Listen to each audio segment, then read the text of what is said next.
Okay, it is that time for us to begin, and Mark wanted me to say something about some Tide. Must be a cleaning detergent or something. I don't know what it was, but to begin our class this morning, I'll ask Mel if you'll say a prayer, lead us in prayer.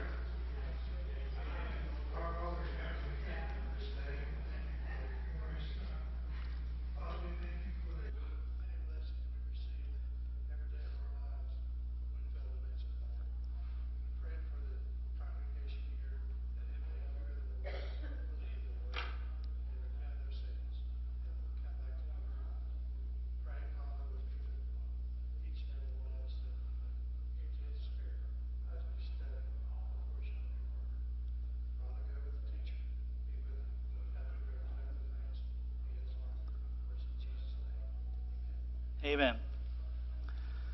Okay, today is the last Sunday of the year, so I guess it would be worth the time to spend a little bit about who makes New Year's resolutions.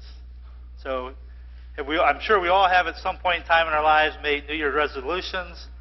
Let's see who kept theirs the longest. Who kept theirs more than a week? Oh, so you don't even make them. That way you don't have to worry about it, right? Kathy, how long did you keep yours? About 4 months. Well, that's good. If you do it 4 months, it's downhill from there. Yeah. One of the, in preparing for this class, one of the different things that I looked at, there's a thing called Brad's Deals. And so all of his fans, he surveyed 1,000 people. And of the 1,000 people he surveyed that are on his website, 31 say they definitely will make a resolution, while 31% say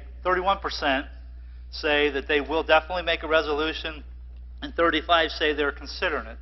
So that's about 60% of people make some type of resolution.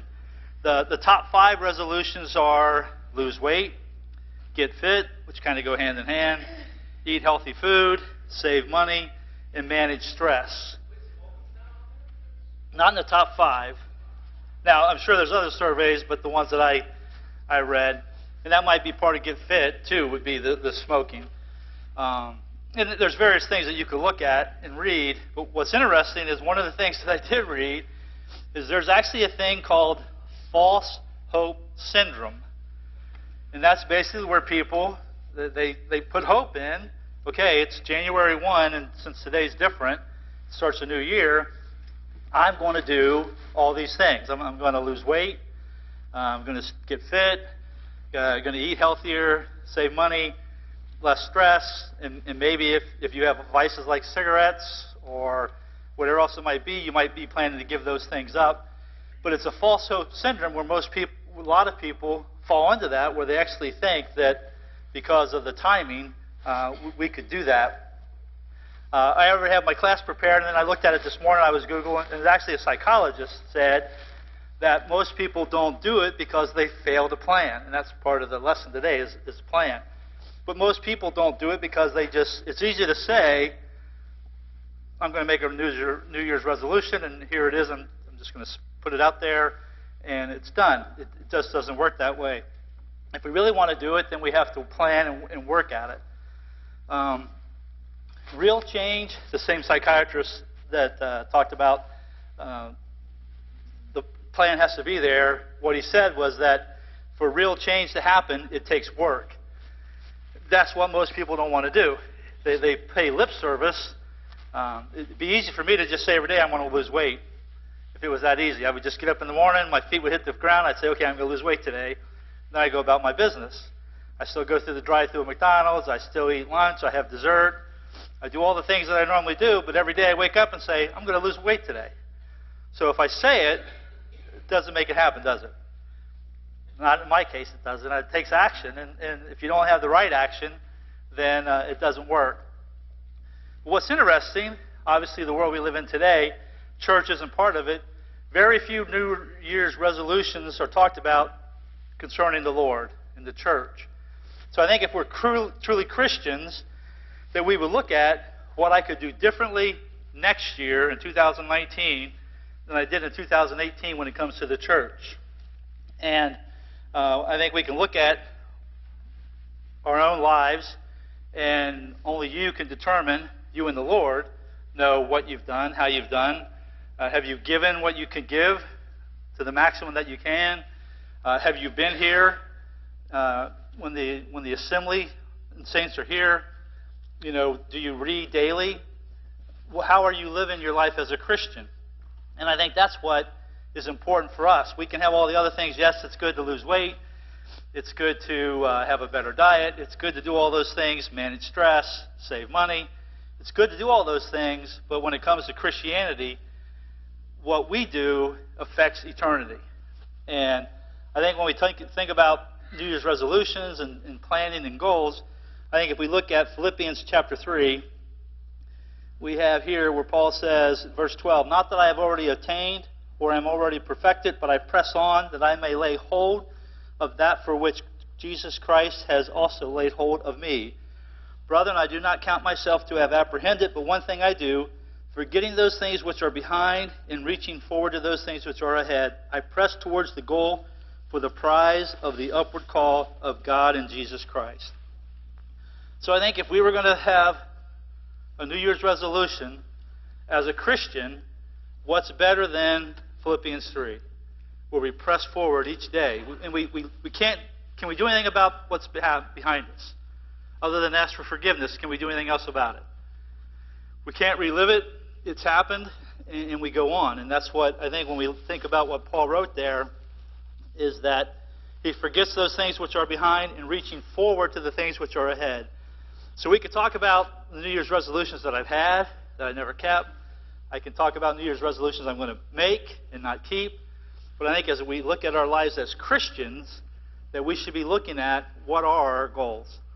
And if our goal is to obtain heaven, to be with Jesus Christ, then we need to adopt this philosophy that we press on to the goal every day. Now, however you do that, I don't know if you wake up and you have devotion, if you have, this is part of my daily routine in the morning, and there's 3 different devotions that I have on there. And they're not just scriptures, but there's devotions. But whatever we do, I think as Christians, we need to make a priority in our lives that Christ is a priority. Because if we think that, in my opinion, if we think we can obtain heaven by not working towards a goal, it's not going to happen. Just like saying, I can put on my refrigerator where all the sweet things are, lose weight.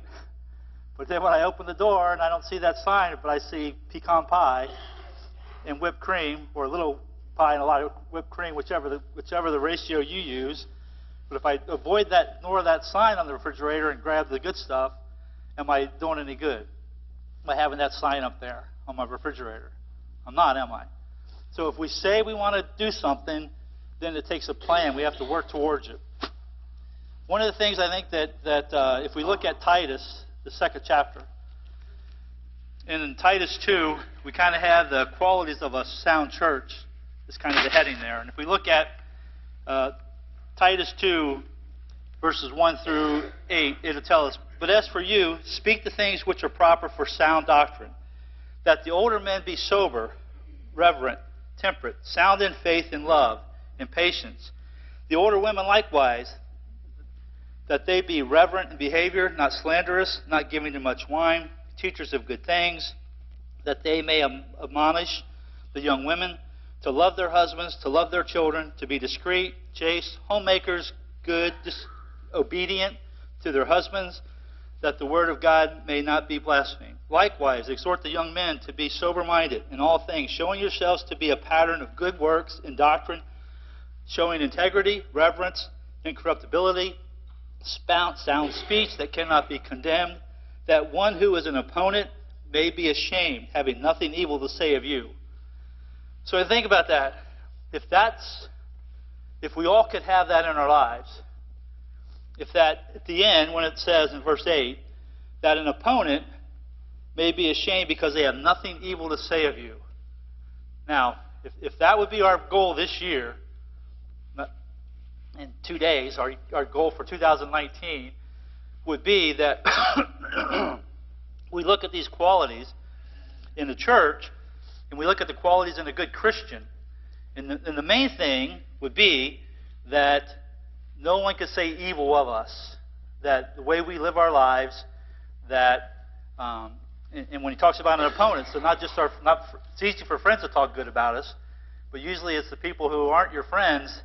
It's much easier for them to say bad things about us. But if we live like this, how interesting it would be. And as a church, how our seniors are supposed to teach the juniors, and wives and ladies teach their wives how to deal with their families and their husbands and their children. And I think that as we look at next year, as we plan and do, that I think that would be a good thing for all of us to try to watch our behavior, the things that are talked about there, and how we're to live our lives and be examples to others. Any comments or questions on add to or take away from any of that? Now, I don't know where I fall in that group, older or younger, if I'm teaching or being taught, but whichever. But one of the things I think if we look at what it talks about in Titus, one of the things that we can work on this year to be much better in, and that it's in love. And if we look at Mark, the 12th chapter, in Mark the 12th chapter, in verse 28, then one of the scribes came, and having heard them reasoning together, perceiving that he had answered them well, asked him, which is the first commandment of all? Now this is a scribe asking Jesus this question. Jesus answered, the first of all commandments is, Hear, O Israel, the Lord our God, the Lord is one. And you shall love the Lord your God with all your heart, with all your soul, with all your mind, and with all your strength. This is the first commandment, and the second like it is this. You shall love your neighbor as yourself. There is no other commandment greater than these. So when we think about 2019, if we want to be better people, we need to be better Christians. If we're better Christians, we're going to be better employees, better bosses, if that's the case, better husbands, better wives. Add to anything to that, if we truly worked on that love that it talks about here, where first we love God, and then we love one another. And those two are the two of the greatest commandments that are there. So imagine the world we live in today if that's what we had. If love was the prevailing theme in the United States of America today, how different would the world we live in be? I didn't watch the news this morning. I don't know how many people died last night of violence, of gun shed, whatever. I don't know about sons killing mothers and all the things that have happened in the last few weeks in Columbus. But imagine if this was the general mindset of people today is love. First they love God with heart, soul, mind, and then we love our neighbor as ourselves. The difference that the world would be in. The difference the world we live in would be. Especially the church. If we start here and it grows out from here, everybody we come in contact with will see God through us, see Christ through us in the lives that we live. And when we talk about love, Paul tells us in Romans, the 13th chapter, in verse 8 he says, Owe no one anything except to love one another, for he who loves another has fulfilled the law. For the commandments, you shall not commit adultery, you shall not murder, you shall not steal, you shall not bear false witness, you shall not covet. And if there is any other commandments, all are summed up in this saying, namely, you shall love your neighbor as yourself. Love does no harm to a neighbor, therefore love is the fulfillment of the law. So Christ puts it pretty simple there, or Paul puts it pretty simple there, that taking the commandment, love your neighbor as yourself, that Christ mentioned, and putting it into terms that that's how we should be. And again, picture the world we live in, people that you work with. And I don't know where you work or what you do, whether you're retired. If you're retired, it's just you and your wife at home, so hopefully everybody's happy. That there's nobody that's contrary and mean and nasty. But for those of us who are in the world working there, we see that, don't we? Don't we see people who act that way, have an axe to grind against the world? Somebody's, whether it's traffic getting there, whatever it might be, but you could tell that they start their day as a bad day. who wants to be around that individual? Not me. I mean, even on Sesame Street, we have what? Isn't it Oscar the Grouch at Sesame Street? That kids even grow up with Oscar the Grouch, that they know what being grouchy is. And none of us like to be around people like that. And so we, in that turn, should not be like people like that. We should always be in the mindset that we love our neighbors as ourselves. And then we can look at 1 Corinthians chapter 13, the love chapter. In verses 4 through 8 tells us that love is patient, love is kind, is not jealous, does not brag, is not arrogant, does not act unbecomingly, it does not seek its own, is not provoked, does not take into action a wrong suffered, does not rejoice in unrighteousness, but rejoices with the truth, bears all things, believes all things, hopes all things, endures all things. Love never fails. So I think if we look at our lives as Christians for the next year, one of the main things we should work on more is our love. The love we have for basically everyone, because it will spread, it will overflow if we live that way. If we love God more, we'll become a better Christian. If we're better Christians, we'll be better people in every day of our lives. Talked about planning and how planning comes into play. If we turn to Proverbs, we have a couple verses in Proverbs that talks about planning and why we don't succeed in a lot of cases. But let's look at Proverbs chapter 6. Take some illustrations in planning.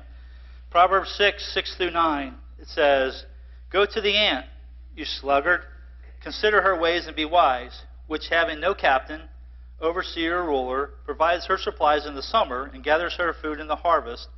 How long will you slumber, O sluggard? When will you rise from your sleep?" So, all of us know what ants are, and what's amazing about an ant? Pardon me? They carry how many times their own weight? Like 3 times their own weight? They're busy all the time.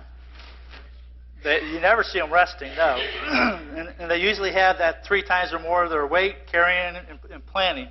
And so here we have an ant that when we see an ant, that's usually what they're doing. They're usually working, and they're preparing for, what are they preparing for? Winter. Now, how many of us didn't know it was going to be frosty this morning when you woke up if you don't have a garage, or your garage is too messy that you can't park in it? But if you park outside, who of us didn't know today there was going to be frost on the windows? It doesn't sneak up on us. We know it's going to be there. And winter doesn't sneak up on us. Winter doesn't sneak up on an ant because they prepare. But it's interesting because it talks about, how long will you slumber, O sluggard? When will you rise from your sleep? And when I think of a sluggard, I think of somebody who just sleeps and sleeps and sleeps. Now, I don't know about your sleep habits. I'm usually up at 5 or 6 in the morning, even when I don't work. And I don't see how people can stay in bed till whatever time. I won't mention that. So, pardon me? All right, read verse 10 and 11. It says, "A little sleep, a little slumber, a little folding of the hands to sleep, so shall your poverty come on you like a prowler, and your need like an armed man." So, kind of poverty relates to sleep there, doesn't it? Is that what that's referred to? Yeah. Okay. Let's look at Proverbs 14.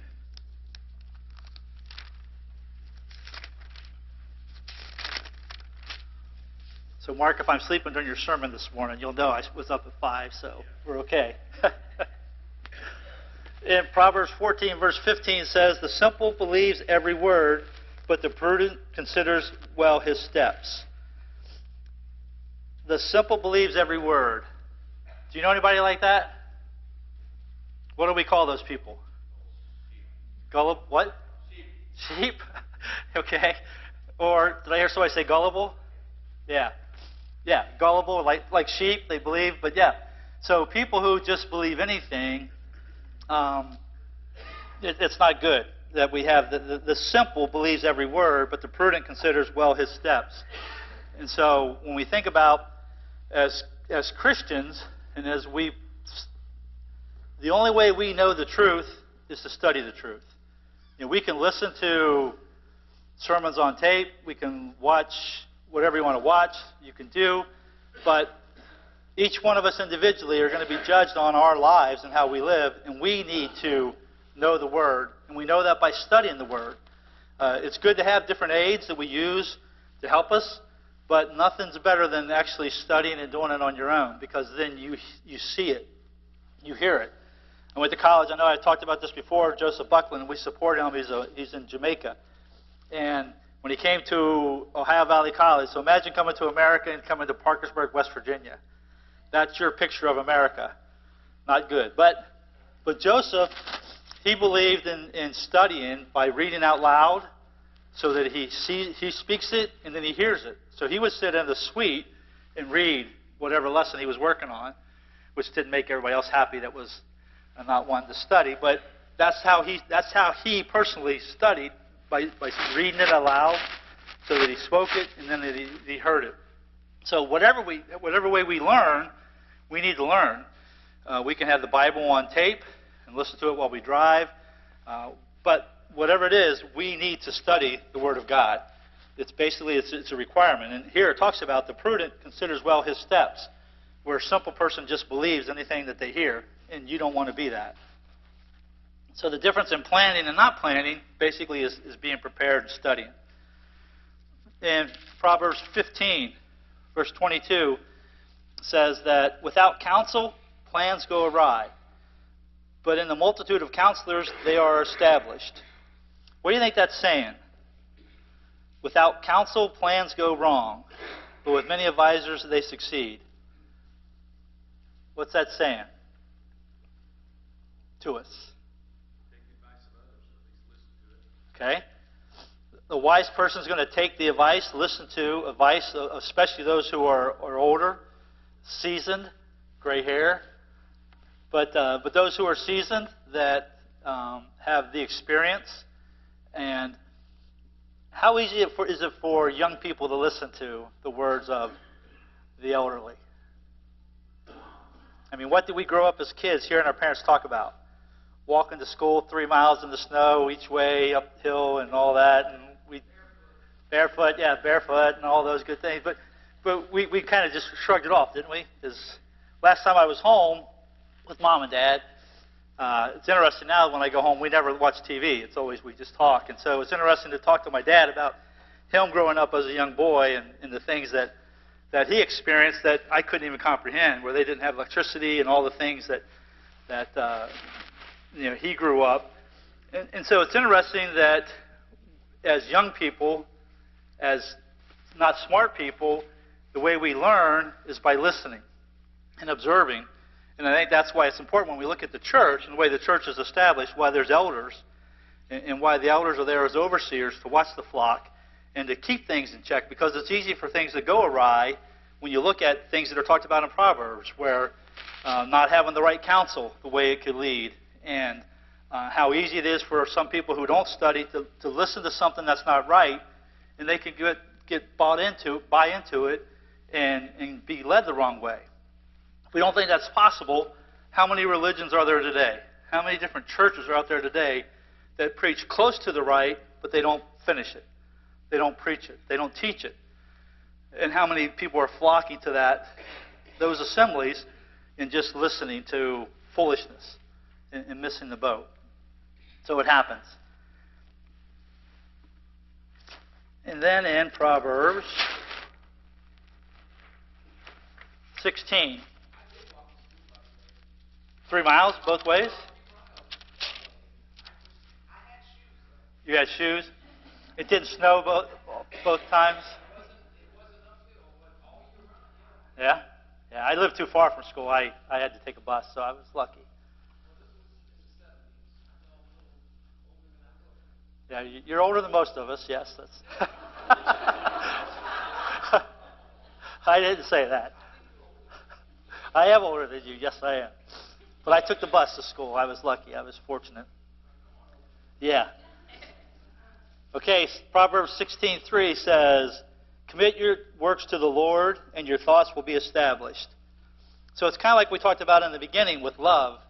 And if we think about if all the things that we do, we have Christ as our focus, if we want to be in better shape as a Christian, and we work towards it that way, if we want to be better husbands, fathers, grandfathers, mothers, whatever it is, if we want to be better and we focus on how we can do that through the Lord, everything else will fall into place. But we have to commit your works to the Lord, and your thoughts will be established. When we talked about how many people, their expectations, they fail with New Year's resolutions because there's no base to it. It's just words that are said.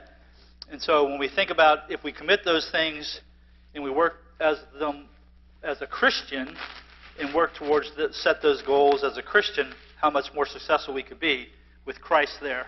Nikki?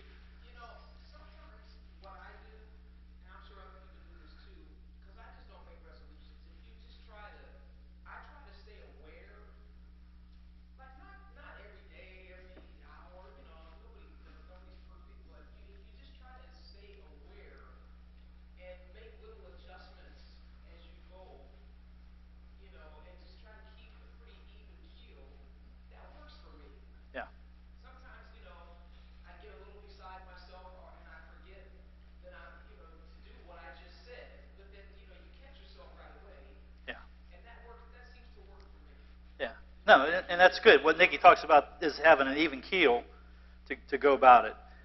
And I think if part of our daily routine is with the Lord, that helps us stay focused. If we start our day with the Lord in prayer or study, whatever we do, and then throughout the day, it's a central part of our life. And then if we end our day, that where we correct things that are the mistakes that we've made, that's an opportunity to reflect. And as we do that, we think about the things we did mess up. If it is trying to eat better and trying to watch our temper or whatever it might be, if we reflect at the end of each day how we did, we'll be better focused each day then going forward. It's when we just turn the news on and fall asleep and we don't think about the things that are going on in our lives. It's easy to fall into a routine and then miss a lot of stuff.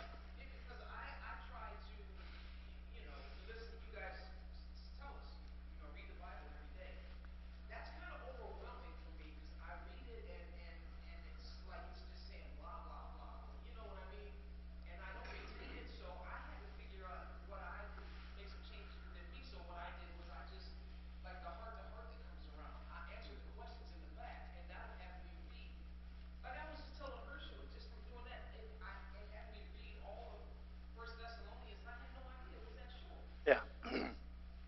So just stuff like that. Make yourself answer some questions. Like I'm going to grab some of those quizzes when I leave in the back. Yeah. With me in the truck when I go to work, and that's going to make me instead of just saying, "Oh, I got to read Yeah. chapter here, and I'm not going to retain it." No, I mean that's a good point, Nikki. If we read the Bible just to read the Bible, then we're missing the boat. Really. I mean, I've been a Christian for almost 50 years. In studying to teach class, I learned so much more still today that I don't know, because when I read the Bible to say, hey, I'm a daily Bible reader. Remember, we used to do that here. We used to have every class, we'd have the kids raise their hand, how many daily Bible readers we had. We might even announce it. We have so many. If we read just to be a daily Bible reader, we're missing the boat. Yeah. But if we study, if we have, and that's where Bible class is good. If on Wednesday nights, if you studied ahead and you studied the book of John, that's good because you got something out of that, because that's a good study. And I think if we study, and that's part of what we'll get to, when we look at as a Christian, we're to study to show ourselves approved unto God, a workman that needeth not to be ashamed. And so when we talk about reading the Bible, we miss the boat, because what we should be saying is study the Bible daily. And that's where I think we miss the boat, when all we think we got to do is just read. Because, I mean, you can have that on a toilet paper. I mean, you can have the Bible on the toilet paper and just read and say that you read, but that's not. Oh, sorry. If I don't talk with my hands, I probably would be better. Okay? So that was Proverbs 16:3. Commit your works to the Lord, and your thoughts will be established. And again, when we think about if we focus on the Lord, everything else comes into play. If we're good Christians, then we're good people. good Americans. We're good citizens. It starts there and then works our way down. Let's look at Proverbs 24. Proverbs 24:27 tells us, prepare your outside work, make it fit for yourself in the field, and afterwards build your house. So prepare your outside work, make it fit for yourselves in the field, and afterwards build your house. There it's kind of probably talking about more as young people as we plan our household and livelihood and things that we need to do. And I think that's where it's talking about as being good citizens, as good Christians, as we prepare that we could support ourselves and sustain families. And then we get into good wives. I don't know where there's no good husbands in this, but good wives. Proverbs 31. In Proverbs 31:15 through 16, it tells us that she also rises while it is yet night and provides food for her household and a portion for her maidservants, and considers a field and buys it. From her profits she plants a vineyard. So think about that. Homemakers are ladies, and that's what it's talking about there, but really it's for all of us that we should plan better. They talks here how she provides for her, while it's still night, she provides food for her household and also for her maidservants. She's industrious. She considers the field and she buys it, and from profits she plants a vineyard. So I think when we think about these things and we think about our next year, how we're going to live as Christians, that it's important that we plan, number one, that we have a plan. And we can look at these verses in Proverbs and see how it's pointed out how if we plan, we have more opportunity for succeeding than if we don't. Who's talked about in Matthew chapter 7? Wise man and foolish man. What do they do? We can sing the song. Yeah, in Matthew chapter 7, I think it's 24 through 27, it talks about the wise man and what he does.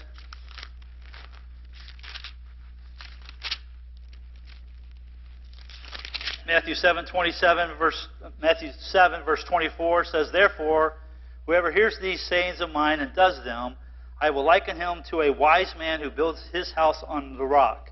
And the rains descended, and the floods came, and the winds blew and beat on that house, and it did not fall, for it was founded on the rock. But everyone who hears these sayings of mine and does not do them will be like a foolish man who built his house on the sand. And the rains descended, and the floods came, and the winds blew and beat on that house, and it fell, and great was its fall. So when we think about how here we have the wise man and the foolish man, who of us want to be the foolish man? Anyone here have a desire to be the foolish man? None of us do we? We all want to be considered wise. And obviously, if we were building a house, part of the building that plan would be what's our foundation. Well, it's nice to have a house on the beach, I assume, but you don't see many houses right on the beach. They're off the beach in walking distance, but they're not built on the beach themselves because what comes with the sand? What's sure about sand? Is the uncertainty of sand. It's what's certain about the ocean, the sand. So we don't want to be the person who builds the house on the sand. God's plan, God has a plan, does he not? What's God's plan for man? Pardon me? That we serve him. And if we serve him, what's he given us? A reward. He's given us a reward. He gave us a promise and it's of heaven. In Bill's class, we've been studying Isaiah for a while. In Isaiah 46, God reminds the children of Israel, in verses 9 and 10, he says, woe to him who's 46. Remember the former things of old, for I am God and there is no other. I am God and there is none like me, declaring the end from the beginning and from ancient times things that are not yet done, saying, my counsel shall stand and I will do all of my pleasure. So God has a plan. God created the heavens and the earth.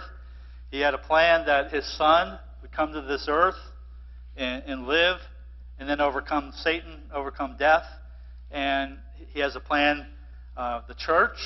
And through that plan, through the church, we have the opportunity then to spend eternity with God in heaven. So he had a plan, and he put his plan into action, and it's still going on. In Ephesians 1,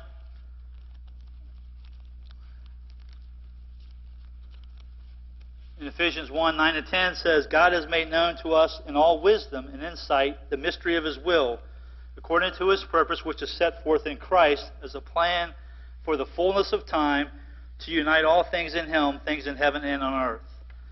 And so God does have a plan, and his plan was Christ, and we live that plan today.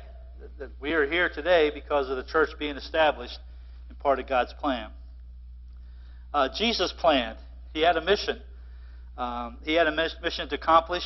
We know from studying in John chapter 2 at the parable of the wedding feast, when he turned water to wine, when Mary came to him, what did he tell his mother at first? He said, my hour has not yet come. He had a plan, and he had to follow that plan. And at the beginning of his ministry was not the time. Now, we know he did turn water into wine there in that, but at that time, his answer to his mother was that his time had not yet come. But we know we can look in Luke, the 9th chapter, as things got closer to the time. In Luke 9, verses 51, now it came to pass when the time had come for him to be received up, that he steadfastly set his face to go to Jerusalem. So Christ knew his plan. We know that he prayed in the Garden of Gethsemane that if there was a way for that cup to pass, but he knew that it was God's will that had to be done. So Christ had a plan, and his plan was to fulfill what was foretold and then to overcome death. In John chapter 10,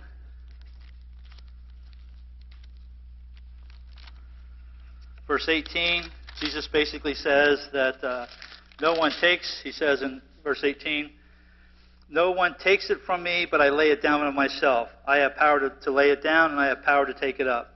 This commandment I have received from my Father. So there he was talking about that no one takes his life, but that he gives that.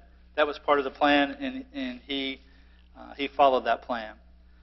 So when we think about 2019, if you're going to have a New Year's resolution or not, we need to think about how we plan. And plan how you're going to spend time with your spouse to deepen and strengthen your relationship. Plan how you're going to spend time playing and teaching with your children or grandchildren. Plan how you're going to get the most exercise and stay healthy. Plan how you're going to get enough sleep. Plan how much you should eat, how you're going to limit yourself. Plan your vacation so that you really get rest and spiritual renewal. But the main thing is that we need to plan. And if we don't plan, what happens? What happens if we don't plan? We fail, right? We fail, whether it's in our personal lives from a financial side. If you're a husband and you forget certain things about your wife, like birthdays, that's not good, or anniversaries. So we need to plan as Christians of how we're going to live 2019. And I think if we go back to Titus and we look at, again, as we close, we'll have a few minutes here, but as we close, look at what he says there.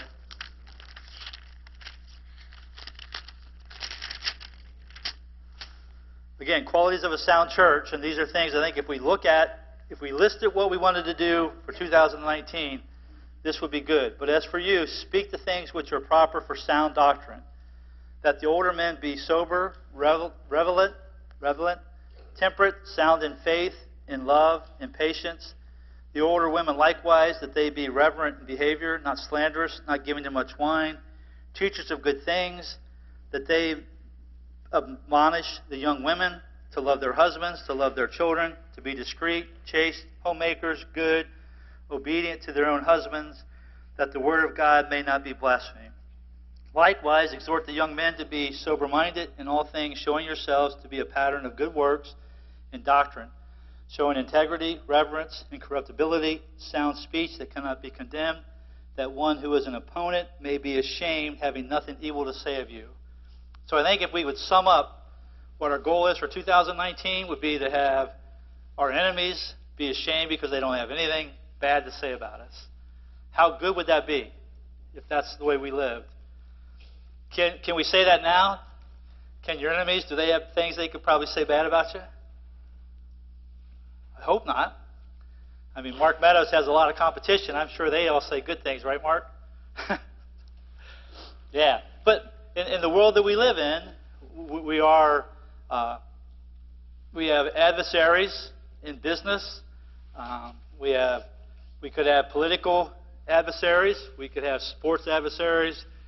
But it's how we live our lives, and always remembering that it's Christ first. If we start each day in God, in Christ, and we end each day in that, what kind of days can we have? Comments?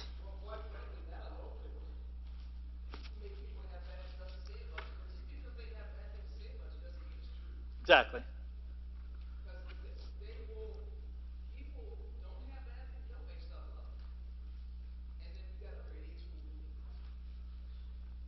That's a fact, yes, that there are people who will believe.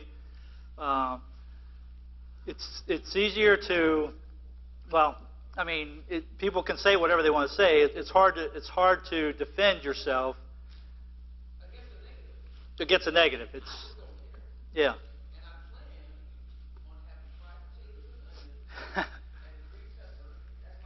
Yeah.